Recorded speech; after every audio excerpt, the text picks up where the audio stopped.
Hi everyone, welcome back to another development log for Hive. The changes I've made since the last video, which was yesterday, well this morning technically. I know it was yesterday, I don't know. Anyway, the changes that I made since then have been mostly cosmetic, but they're useful changes which make things a lot easier. First of all, you'll notice that in the Hive options, the synchronize operator now has a reload icon, which is quite nice, and it makes it easy to see what it does. You'll also notice that there's now the set node tree from object button. Normally when we right click an object, it doesn't do anything, and that's what you would expect because these are separate editors. If I enable set node tree from object, then as soon as I select an object which has a node tree on it, like this one which is node tree, or this one which is cube, if it's not already active, it'll change it. And every time you select an object, it'll try and change the node tree. So that makes things a lot easier. So if you're editing different node trees for different objects, you can just select the object and it shows it in the editor. You can again disable that here if you like. Another thing you'll have noticed, if I save this blend file and reload it, that apart from the fact we've changed back to main because it does that when it loads, you'll notice that we still only have 1, 2, 3, 4, 5, 6, 7, 8 nodes, even though some of these can be expanded, like this near sensor. So this near sensor has foldable attributes, but they're not folded. They are folded, they're not expanded. And beforehand, that was not the case. They would sort of unfurl once you loaded the blend file again, even though you could fold them if you wanted to. So I fixed that now. It was to do with how folding works. The functionality was technically already there at the start, but it only worked, when I started working on Hive, but it only worked for when you loaded blend files, and if you tried to load them with the synchronize button, it would break.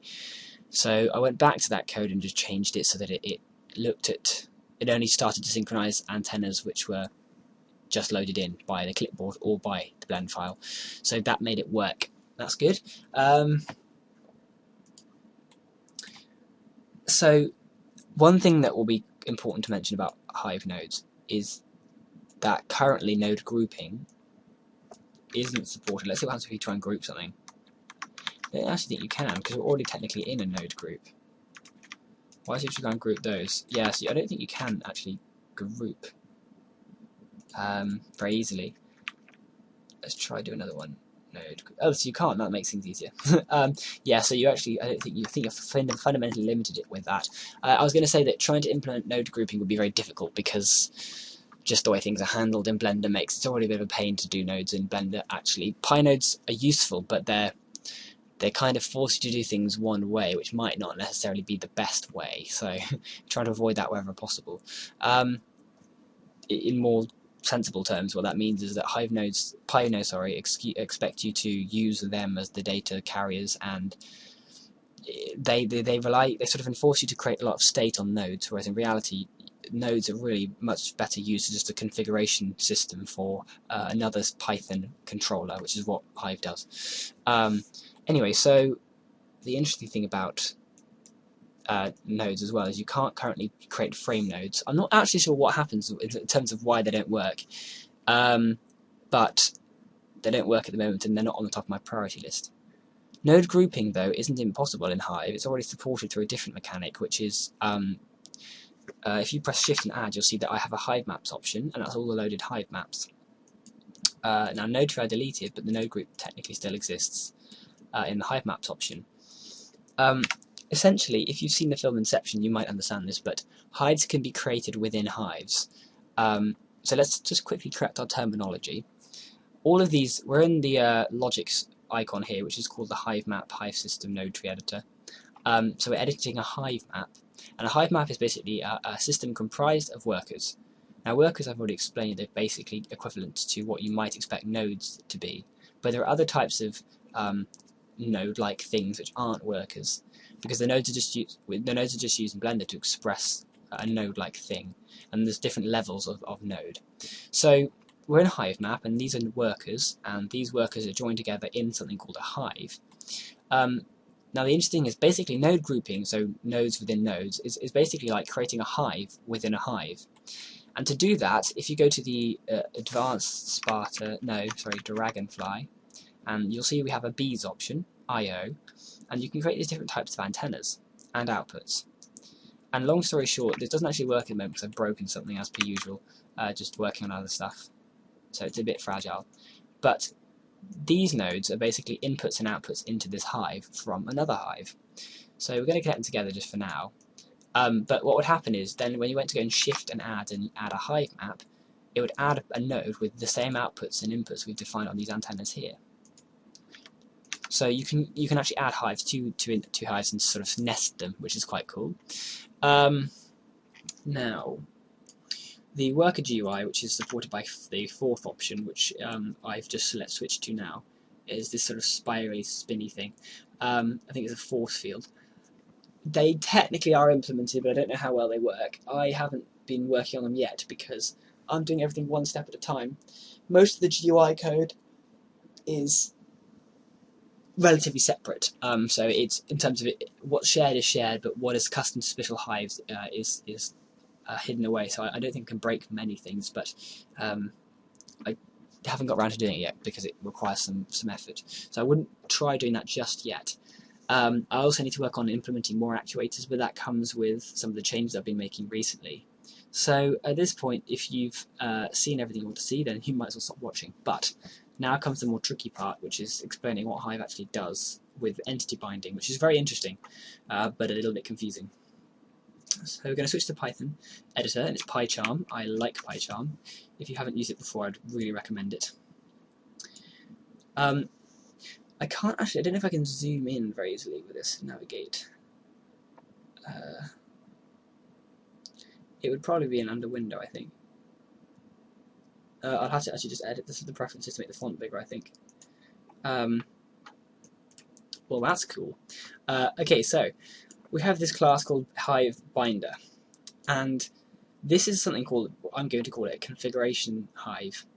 And the word hive here, hive is a very ambiguous term in the Hive system. It basically means a collection of other things, really. It's very loose, even though it actually is a special class type. But this hive basically is responsible for its configuration for how hive binding occurs. But I've just realised I really should be careful with the naming, so I've renamed it to Hive Bind Options because it's not really a hive. It doesn't inherit from that class. And what this Hive Bind Options class does is basically tell the Hive system when it goes to bind one hive to an entity, which is a game object in Blender, how that should happen. So first we say bind entity is true, meaning that we want to bind the actual object name to the hive so that things like the property interface and the physics data and so on is all easier to access. We also want to bind the matrix as a relative matrix. I won't explain what this is at the moment, but it's things like local, world space, view space. There's lots of different spaces of matrices, and this is just one of them.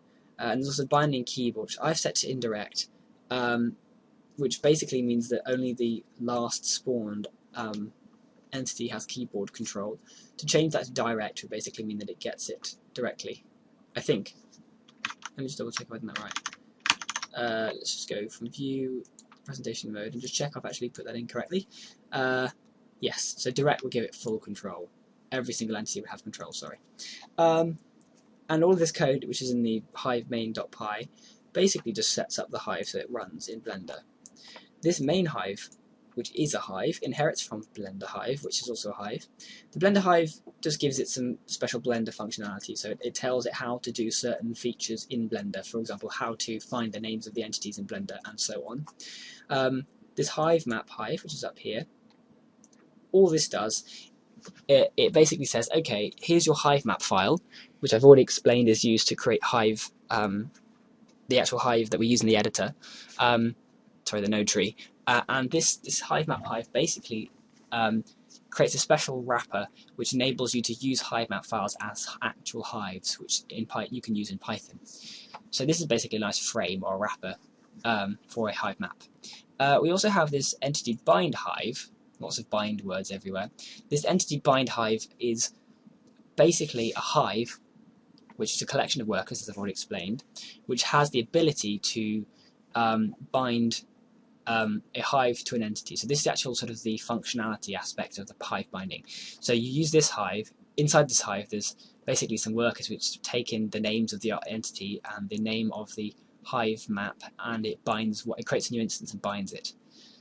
So you can think of this as like, kind of like an add object actuator, but for hives, adding hives and binding it to the hive map, to the entity.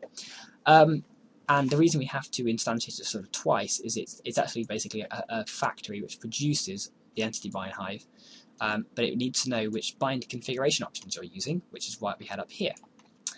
We also have this bind helper, and this is used by the bind hive to work out which objects in the scene have bound hive maps on them. So that node tree property that I gave to the object, this binder drone basically finds it and gives it to the bind hive, and also does some other things. This hive reg is one of the other things that this binder drone uses, and all it does is basically register hive map files as actual hive classes, so that you don't have to create a new hive class for every single time you encounter a game object with a hive map property, because often you're going to be duplicating objects which share the same hive maps. There's no point re-importing that 3 times. You might as well do it once, which is what the hive register thing does. Cool, that's a lot of explanation in short time. The good thing is you don't need to know any of this to actually use Hive. It's only when you want to change how Hive actually works. So if you decided actually I wanted to change the way my matrices were bound, you could change this. And hopefully I will find a way of, I'll actually get around to exposing this into the user interface so you can do it without ever having to write any code, which would be good. But at the moment this is a bare bones setup. So, thank you for watching, and I will keep you updated in the next video.